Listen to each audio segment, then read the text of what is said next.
Bonjour, je suis Hakim La'alam et je vous propose ma chronique du dimanche 15 décembre 2024. Elle s'intitule Hier, nous ne savions pas, aujourd'hui, nous savons. Ce qui se passe en Syrie valide toute la démarche des autorités sécuritaires désédiennes durant la décennie rouge, pour reprendre cette formule inventée par mon ami Leila Aslaoui. Il n'y a qu'à voir le profil des meneurs de cette opération terroriste syrienne classée au rang de rébellion par les officines de labellisation de tout ce qui bouge sur notre planète. Ce n'est pas la pauvreté qui crée l'idéologie intégriste et les actions violentes de ces bras armés.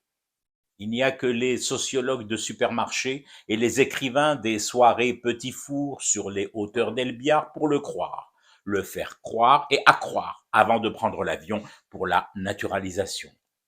Le pédigré de Giuliani en est un révélateur puissant. Étudiant en médecine dont la famille ne vivait pas dans le dénuement, c'est le moins que l'on puisse dire. Ce ne sont pas les exemples qui manquent de ces enfants nés avec une cuillère en or dans la bouche. Ben Laden, rejeton d'une famille bourrée de thunes. El Zawahiri, kif kif, jusqu'à Bouyali et sa lignée de propriétaires terriens dans le large périmètre Al-Ashur Wedderman dans la capitale Alger.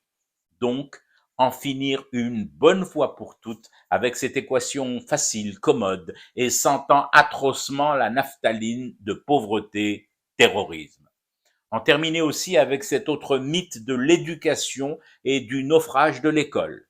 L'école a été certes livrée à l'islamisme, mais l'enseignement de la toilette aux morts, s'il est un adjuvant, ne vous destine pas mécaniquement au terrorisme islamiste. L'Aïada était taulier, carrossier. Il avait sous ses ordres des universitaires chevronnés, le fameux groupe dit de Babzouar, du nom de ce campus à l'est d'Alger. La plupart des membres de cette cellule de l'assassinat ciblé étaient bardés de diplômes et férus de sciences. En fait, nous ne comprendrons jamais la violence terroriste et l'islamisme des Kalachnikovs si nous les regardons seulement à travers la lorgnette du fusil mitrailleur. L'idée d'instrumenter l'islamisme armé ne remonte pas à hier en Syrie ou à avant-hier en Algérie. Nous la devons, hélas, à des laboratoires occidentaux, notamment israélo-américains, qui ont décidé et planifié dès la fin des années 70 leur Yalta 2, le premier étant arrivé à date de péremption et à bout de souffle. La brèche religieuse a été posée sur une carte d'état-major comme nouvel outil de redécoupage du monde aux dimensions des intérêts de l'entité sioniste, principale détentrice des leviers économiques dans la plupart des pays de ce pacte occidental de la mort de la cause palestinienne, arabe et panafricaine. Bouyali, Ben Laden et Giuliani ne sont en fait que ces figurines rikiki, soldats de plomb, de plus en plus travaillés, sculptés, lissés et désignés par les profilers du Mossad et de la CIA pour accomplir cette tâche du redécoupage. En homme de main, en petite main du chaos, en demi-sel de la subversion au service du grand capital.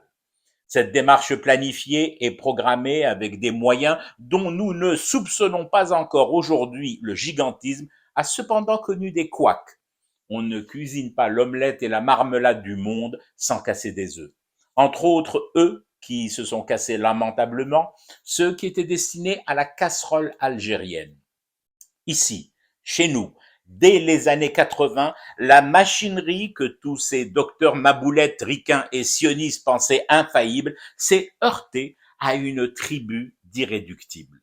Un pays dont les citoyens, les militaires et tout ce que comptait comme patriotes cette contrée ont lutté et ont écarté les mâchoires de ce piège islamiste et faussé les plans.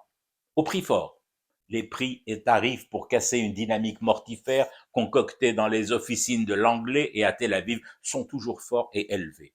Mais le terrorisme a été vaincu de la seule manière possible, par la lutte, la guerre, par le combat, par le sacrifice. Mais cependant, cette explication ne doit pas faire fi du deuxième effet qui se coule. Les labos et fabriques à Ben Laden en clone corrigent le tir. La meilleure illustration, Lorsque l'appareil militaire d'abattage de la DZI, MIA, GIA et autres AIS a été défait, est arrivé alors un cheval de Troie, le clan Bouteflika. La défaite militaire des Tangos s'est transformée en victoire politique des islamistes.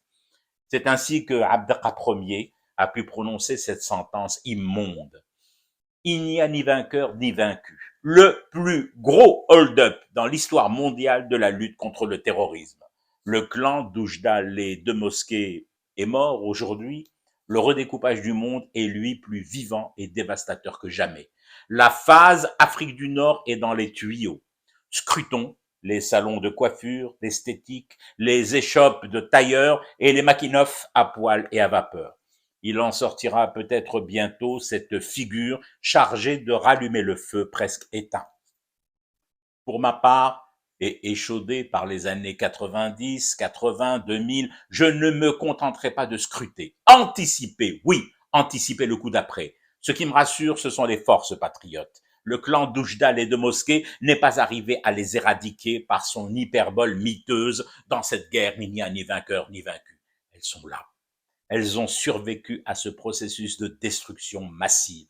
J'y crois fort. Ce pays, notre Désédie, tient par nous et par nous seuls. L'effet de surprise ne jouera plus en notre défaveur. Nous savons, nous connaissons sur le bout du bout de nos martyrs ce genre de scénario. Et puis, au fond, que peuvent-ils contre un peuple qui fume du thé pour rester éveillé au cauchemar planétaire qui continue? C'était Hakim L'Alam, je vous retrouve demain pour une autre chronique et une autre façon de dire son amour à l'Algérie.